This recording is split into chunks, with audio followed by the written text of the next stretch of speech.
നിങ്ങളുടെ ഇഷ്ട പരമ്പരകൾ എക്സ്ക്ലൂസീവായി സൺ നെക്സ്റ്റ് ആപ്പിലൂടെ തികച്ചും ഫ്രീ ആയി ഇപ്പോഴേ ആപ്പ് ഡൗൺലോഡ് ചെയ്യൂ. നിന്റെ മനസ്സിൽ പഴയ ദേഷ്യവും പകയൊന്നും ഒട്ടും ബാക്കിയില്ലല്ലോ അല്ലേ? എന്നുവെച്ചാ അപ്പച്ചി പറഞ്ഞ പോലെ ഈ അപകടത്തിന് പിന്നിൽ എനിക്ക് എന്തെങ്കിലും മനസ്സറിവുണ്ടോ എന്നാണോ ഡാഡി ചോദിച്ചത്? അങ്ങനെ ഞാൻ ചോദിക്കുന്നില്ല. പക്ഷേ ഉള്ളുകൊണ്ടൊരു സന്തോഷം നിനക്കുണ്ടോന്ന് എനിക്കറിയണം. ഞാൻ എന്ത് പറഞ്ഞാലും ആർക്കും വിശ്വാസം ഇല്ലല്ലോ. ആർക്കും എന്നെ ഉൾക്കൊള്ളാനും പറ്റില്ല.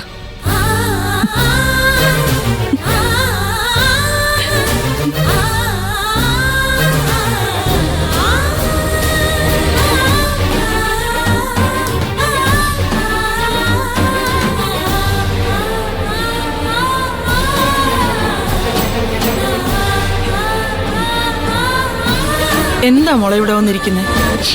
ഡാഡി പറഞ്ഞത് കേട്ടില്ലേ അമ്മ? സാറ് വെറുതെ പറഞ്ഞതല്ലേ. മോൾ അതിൽ വിഷമിക്കേണ്ട കാര്യം എന്താ? വെറുതെ ഒന്നുമല്ല. എല്ലാവരുടെയും മനസ്സിൽ ഞാനൊരു കുറ്റവാളിയാ, ഒരു ക്രിമിനൽ. അതുകൊണ്ടാണ് ഇങ്ങനെയൊക്കെ പറയുന്നത്.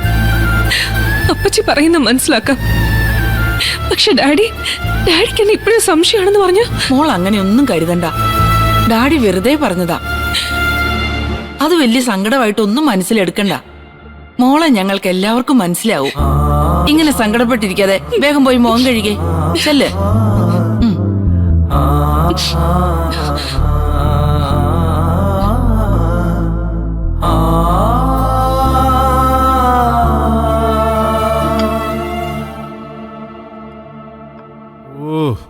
ഇന്നും ഇടിയപ്പമാണോ പ്രേമേ? അല്ല, അരിമാവ് കുഴച്ച് നൂൽ പരുവത്തിലാക്കി ഉണ്ടാക്കിയെടുത്തൊരു പലഹാരം. ചിലടത്ത് അതിനെ നൂൽപുട്ടെന്നും പറയും. നിനക്ക് വല്ല പൂരിയും കിഴങ്ങറിയൊക്കെ ഉണ്ടാക്കിക്കൂടെ? പൂരിക്ക് പരത്തി തന്നാ ഞാൻ ഉണ്ടാക്കി തരാം. ഓ, എനിക്ക് പൂരി വേണ്ട, വയറിന് പിടിക്കില്ല, ഗ്യാസാ. അല്ലേലും മേലെ അനങ്ങുന്ന കാര്യം പറയുമ്പോഴേ നിങ്ങളുടെ ഗ്യാസ് പോവും. അത് പതിവല്ലേ?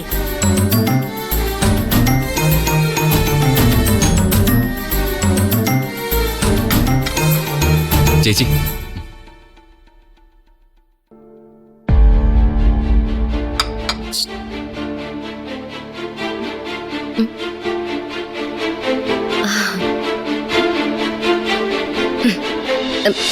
സിദ്ധുവേട്ടൻ ഭക്ഷണത്തിന് മുമ്പുള്ള ഗുളിക കഴിച്ചായിരുന്നോ? ആ, കഴിച്ചു. അല്ല, സാധാരണ ചേച്ചിയാണല്ലോ ചോദിക്കുന്നത്, ഇന്നെന്താ നീ? അയ്യോ, ചേച്ചി ആ രംഗമൊക്കെ വിട്ടേ. മരുന്ന് കഴിക്കേണ്ട കാര്യം ഇനി ഓർമ്മിപ്പിക്കേണ്ടവര് കൃത്യമായിട്ട് ഓർമ്മിപ്പിച്ച് കാണുമെന്ന് ഞങ്ങൾക്കറിയാം. പിന്നെ ഇവള് വെറുതെ ഒന്ന് ചോദിച്ചതേ ഉള്ളൂ. സാറിന് ബുദ്ധിമുട്ടായെങ്കിൽ അങ്ങ് ക്ഷമിച്ചേരേ. ചുമ്മാതാ കുഞ്ഞളിയാ, ഇവള് സില്ലുമുളെ കൊണ്ട് ചോദിപ്പിച്ചതാ. ആംഗ്യം കാണിക്കുന്നത് ഞാൻ കണ്ടതാ. അവളെ എനിക്കറിയാം. പിന്നെ നിങ്ങൾക്കല്ലേ അണിയാവുന്നത്? എന്റെ പ്രേമേ, നീ എത്ര മൂടിക്കെട്ടി വെച്ചാലും നിന്റെ ഉള്ളിലെ സ്നേഹം അറിയാതെ പുറത്തു ചാടും. എനിക്ക് ആരോട് സ്നേഹവും ഇല്ല, ഒരു മണ്ണം കട്ടയില്ല. ആ, ഇല്ലെങ്കിൽ ഇല്ല. 2 ഇടിയപ്പം കൊടുത്താ. ആദ്യം ആ തന്നത് കഴിക്കേ. ആ, സിദ്ധുവിന്റെ കൺസൾട്ടേഷന് ഞാനൊരു ഡോക്ടറെ കണ്ടുവച്ചിട്ടുണ്ട്, ഒരു രാജു മാത്യു. വളരെ സീനിയറാ. നിന്റെ മെഡിക്കൽ ഹിസ്റ്ററി ഡോക്ടർക്ക് PDF ആയി അയച്ചു കൊടുക്കണം.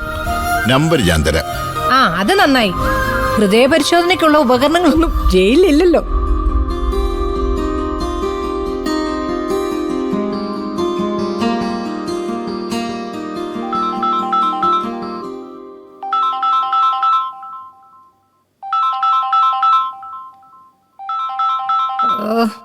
ബ്രേക്ക്ഫാസ്റ്റ് കഴിച്ചോന്നറിയാൻ ഉത്തരവാദിത്തപ്പെട്ടവര് വിളിക്കുന്നതായിരിക്കും. ഹലോ, എപ്പോ?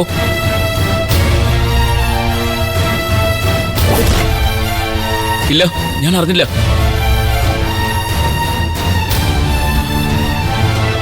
ഞാനിപ്പോ വരാം.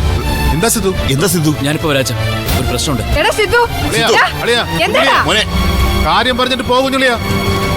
വന്നിട്ട് പറയാം.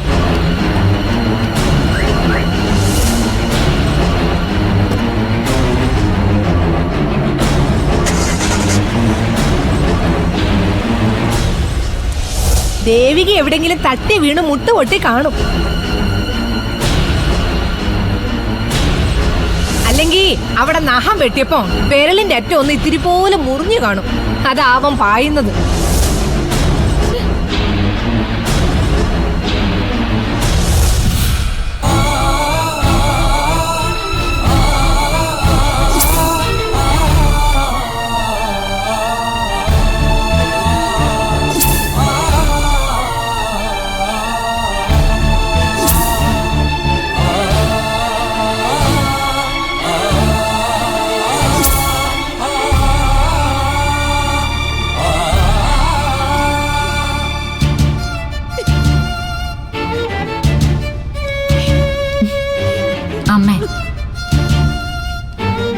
ഈശ്വര, ഒന്നിനു പുറകെ ഒന്നായിട്ട് ഓരോരോ ദുരന്തങ്ങള്. എനിക്കാകെ പേടിയാവുന്നു മോളെ. കയ്യും കാലും ഒക്കെ വിറയ്ക്കുക. അമ്മ എന്തിനാ ഇപ്പൊ ഇങ്ങനെ പേടിക്കുന്നേ? അച്ഛന് ഒരു കുഴപ്പമില്ല. ഞാൻ ഇപ്പൊ ഡോക്ടറോട് സംസാരിച്ചല്ലേ ഉള്ളൂ. മനോഹരേട്ടനെ കാണാതെ എനിക്കൊരു സമാധാനവും ഇല്ല. ലോറി വന്ന് തട്ടിന്നല്ലേ പറഞ്ഞത്? അയ്യോ അമ്മേ, ലോറി തട്ടിയിട്ടൊന്നുമില്ല. ലോറിയുടെ വരവ് കണ്ടപ്പോ അച്ഛൻ ചാടി അങ്ങ് മാറി. അതിന്റെ ഇടയിൽ അച്ഛനൊന്ന് വീണു, അത്രേ ഉണ്ടായിട്ടുള്ളൂ. അങ്ങനെയാണ് അച്ഛൻ ഡോക്ടറോട് പറഞ്ഞത്. എനിക്കെന്തോ ഇതൊന്നും അങ്ങോട്ട് വിശ്വസിക്കാൻ പറ്റുന്നില്ല. അമ്മേ, അന്ന് സുധിക്ക് അപകടം പറ്റിയപ്പോ ഇതുപോലെ പ്രാണൻ വാരി പിടിച്ചു നിന്നത്. അമ്മേ, അച്ഛനൊന്നുമില്ല. ഞാനല്ല പറയുന്നത്. ഞാൻ അമ്മയോട് കള്ളം പറയോ? അച്ഛൻ എന്തെങ്കിലും കുഴപ്പമുണ്ടെങ്കിലും എനിക്കിവിടെ ഇങ്ങനെ നിൽക്കാൻ പറ്റുമോ?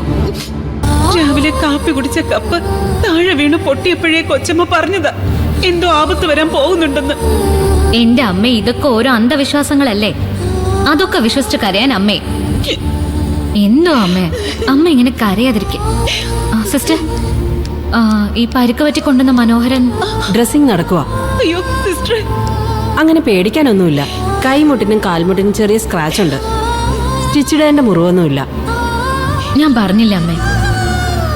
ഡ്രസ്സിംഗ് കഴിഞ്ഞ റൂമിലേക്ക് മാറ്റും. Thank you.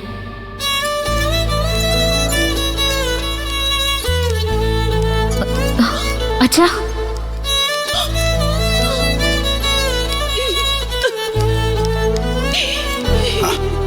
എന്റെ പാർവതി, നീ ഇങ്ങനെ കരയാൻ മാത്രമൊന്നുമില്ല. ഇത് കണ്ടല്ലേ? എന്നാലും മനോഹരേട്ട, ഞാൻ നല്ല മണിമണി പോലെ സംസാരിക്കുന്ന കേട്ടില്ലേ? ഒന്നും ഇല്ലെന്നേ. പേടിക്കാനൊന്നുമില്ല. തൽക്കാലം ഒബ്സർവേഷൻ റൂമിലേക്ക് മാറ്റാം. അച്ഛാ, ഒന്നുമില്ല മോളെ. കൈയൊന്നും ഉളുക്കി. അല്ലേ, ചെറിയൊരു മുറിവുണ്ട്. പിന്നെ കാലൊന്ന് മുറിഞ്ഞ് കുറച്ച് ചോര പോയി.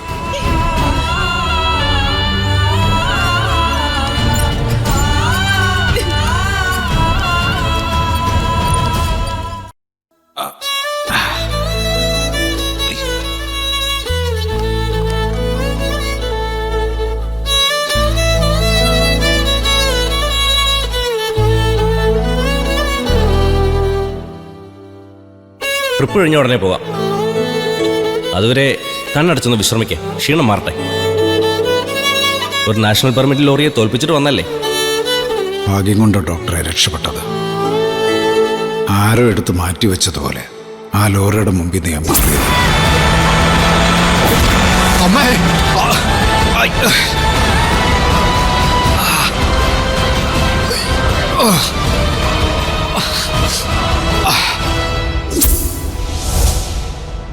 എന്തായാലും ചാടി മാറിയതുകൊണ്ട് പ്രാണം കിട്ടി. ഭയന്നതുപോലെ ആഴത്തിലുള്ള മുറിവോ ഫ്രാക്ചറോ ഒന്നുമില്ല. ഈ കാണുന്ന പരിക്കേ ഉള്ളൂ.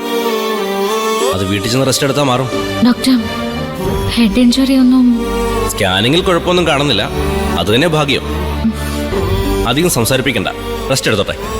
2 ദിവസത്തേക്ക് നല്ല ബോഡി പെയിൻ കാണും. അതിലുള്ള ടാബ്ലറ്റ്സ് എഴുതിയിട്ടുണ്ട്. ഫാർമസിയിൽ അത് വാങ്ങണം. ശരി.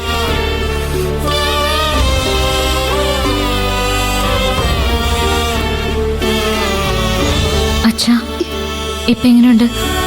എനിക്കൊന്നുമില്ല മോളെ. ഇപ്പൊ അമ്മയ്ക്ക് സമാധാനമായല്ലോ? എന്നാലും ഗ്രഹപ്പിഴകൾ ഓരോന്നായിട്ട് വിടാതെ പിന്തുടരുകയാണെന്ന് ഓർക്കുമ്പോഴ. എന്റെ പാർവതി, ഗ്രഹപ്പിഴകൾ ഓരോന്ന് വിട്ടൊഴിഞ്ഞു പോവുകയാണെന്ന് കരുത്. എനിക്ക് ചാടി മാറാൻ കഴിഞ്ഞില്ലായിരുന്നെങ്കിൽ, ആ ലോറി വന്ന് ഇടിച്ചിരുന്നെങ്കിൽ, ഇന്ന് നമ്മുടെ വീടിന്റെ അവസ്ഥ എന്താകുമായിരുന്നു? മണിക്കൂറുകളോളം ജീവനില്ലാതെ ഞാൻ ആ റോഡിൽ ലോറിയുടെ ചക്രങ്ങൾക്കിടയിൽ കിടക്കത്തില്ലായിരുന്നു. അയ്യോ, ഇങ്ങനൊന്നും പറയാതെ കേട്ടിട്ട് തന്നെ എന്റെ നെഞ്ച് പൊട്ടുക. അച്ഛനൊന്നും മിണ്ടാതിരിക്കോ? ചുമ്മാ ഓരോ വർത്തമാനങ്ങൾ.